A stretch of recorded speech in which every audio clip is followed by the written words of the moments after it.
Thanks, Duncan. So we're going to go right into next session, and then lots of discussion, I hope. But I do want to touch upon something that Duncan just said, which is, what is the definition of piracy? And actually, I really like the definition you just used, which is a second definition, which is, it's actually a reflection of unmet user needs. Because this is what we're dealing with.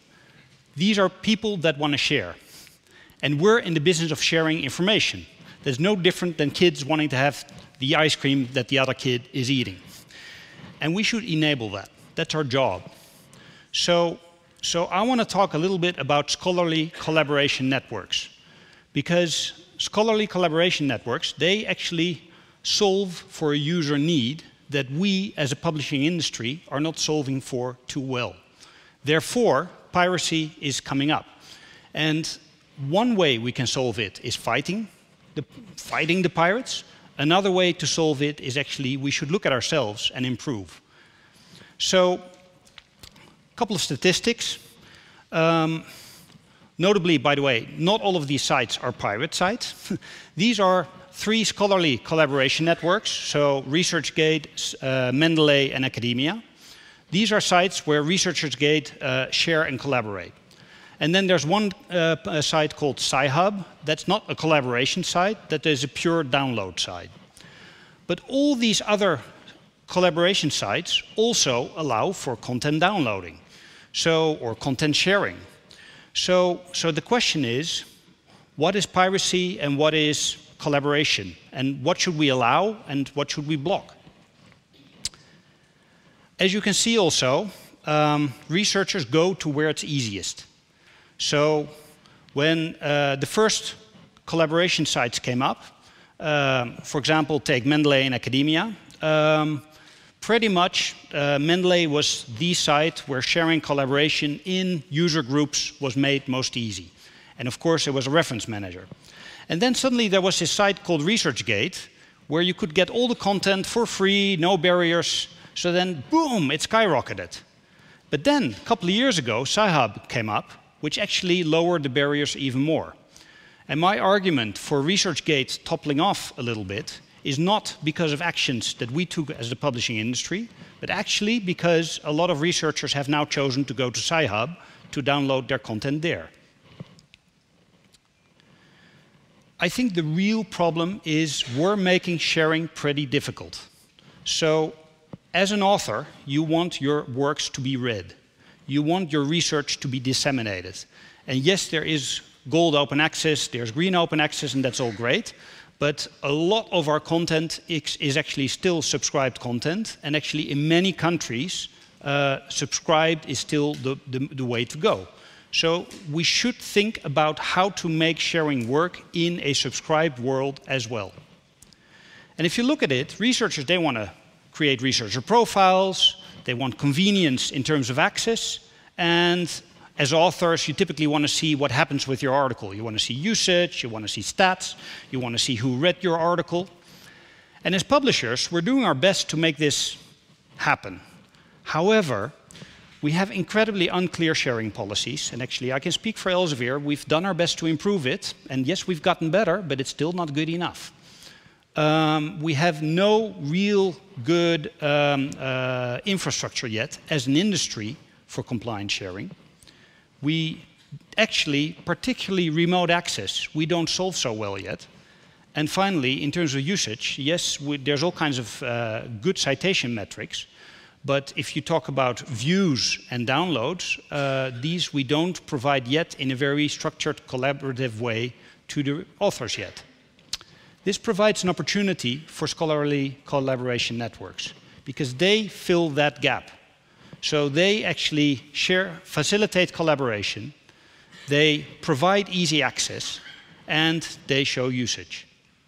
So in my view, and actually I'll show you some metrics about that, for example, we know that Sci-Hub is used a lot by researchers that are actually entitled to that content. Why? Because they sit at home and it's more difficult to log in via their remote login through the university or to our publisher websites. and they just type in the DOI at ResearchGate and get it that way. Or they type in the DOI at Sci-Hub and get it that way. So a lot of this usage that Sci-Hub is getting is actually from researchers that are entitled to our content. We need to solve for that. So if you look at the timeline, actually it's not 3 years old, as as David presented earlier in this today. Scholarly collaboration networks are about 10 years old. And we've started to take notice in the last 3 years. There were some excellent articles and research about what researchers do on SCNs. And there have been some legal actions in the past year. So what I wanted to show you now is what else is happening. Because I think what is really interesting, in the past couple of years, a lot of publishers have gotten together and said, we can't go on like this anymore. We have to put actually solutions in front of researchers that work. So we've created a couple of, and I'm a product person, so we've created technical solutions that actually can talk to all these scholarly collaboration networks and then solve the problem in a technical way, which means that the researcher doesn't have to bother, right? For that person, for him or her, it's as easy to go and share and collaborate on that platform as it would be anywhere else. So we're trying to put the burden of complexity on ourselves and solve it for the researchers. Now, because access can have many shapes and forms, it's not that easy. So the next slide that I'm going to show you is actually a little bit complex. I'm sorry about that. But that's because it's for you. This is not for the researchers. The researchers, for them, it should be easy. And it will be. So basically, what we said is, first of all, for private sharing, so peer-to-peer or in private collaboration groups, we've basically said, as a publishing industry, look, that's okay as long as you report on the usage. That was actually a big step. And this we took as an industry 2 years ago. Obviously, most of the sharing and most of the piracy goes in the public domain. That is more complex. So first of all, GoldOA, okay, that's solved. That's easy. We've got a very good system from Crossref where you can pool the license information and done. But particularly Green OA and subscribed articles, it's pretty difficult. As a researcher, if you want to share your article, you may not know exactly what you have in your hand. You put it on a platform, and then the platform also has a difficult job figuring out what am I looking at. So therefore, what we've implemented with actually half the publishers is tagging our articles. We now tag our articles with I'm a version of record, or I'm a author manuscript, which makes it very easy for platforms to recognize, hey, this is a version of record, or this is an author manuscript. And the second thing that we're now implementing in a pilot with Crossref is that we put our sharing policies in a technical language in Crossref, right? So the researcher doesn't have to understand it, you don't have to understand it, but the platforms can just read out what can be done with that article and then take a decision. So there's a machine-readable decision rule sitting with Crossref that says, okay, you're a commercial platform, this is an author manuscript, it's 1 year old, yes, you can be shared. Or, hey, this is a version of record, it is subscribed, no, sorry, you cannot share it, only private. Finally, for the remote access, it's quite important that we also get a unified entitlement system as an industry, and we get a unified login system. All these initiatives combined actually work for platforms like Mendeley, or hopefully soon also EndNote, that want to work with us as an industry. So what do we do with the platforms that do not want to work with us? Because we can solve it for the researchers, and we can solve it for platforms, but then if there's a Sci-Hub out there that doesn't want to play according to these rules, what do? Well, then we need to grab the stick and actually start hitting them. But I think the first thing we need to do as an industry is solve it for the researcher, because they're our real customer. So, just showing you, half of the publishers are currently tagging their articles. If you're one of those publishers that's currently not yet tagging your articles, please start doing that, because otherwise platforms will not know what to do with your articles.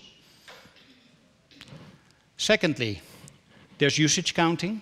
There is now an established way to establish counter usage remote from your platform. It's called DUL, Distributed Usage Logging. Again, Crossref and Counter are working here. Platforms can now report their usage in a counter-compliant way to you. So this will work according to your business model. So if they show your article, that's fine, right? Because you get the usage and you can then show that to your customers, which represents value. Finally, if platforms do not want to work with you, you have to show a stick. So about a year ago, we got together with 4 other publishers. So in the beginning, it was ACS, Brill, Elsevier, and Wiley. And we formed a coalition of responsible sharing. And we said, look, we can't just be nice to platforms and say, look, will you please work with us? And then the platform says no. And then you say, will you please work with us? No. Will you please work with us? And again, the answer is no. So what we did is we actually took them to court and sent takedowns. As a result, you can see that ResearchGate took action. So out of their 17 million full-text PDFs that they host, they took down 4 million PDFs. 90% was coalition content, 20 to 30% was non-coalition content. That was a one-off action, we believe. So since then, their content has been growing again. And we now believe that there's still roughly 4 million illicit articles on ResearchGate. And we therefore think it's good if the coalition grows. So therefore, we should also make sure that ResearchGate actually focuses on the legit content and works with us to expand on the good use cases that they're already doing for the legitimate content. So my story is not legal. My story is about working for our researchers and making sure that we do the hard work. Because the problem is, we are, what, 5,000 publishers. And as 5,000 publishers, we all have to implement these difficult things. We all have to invest. And we all occasionally have to show a stick if they don't want to work with us. But in the end, we can only show a stick if the researcher says, look, what you're doing is the right thing. Thank you.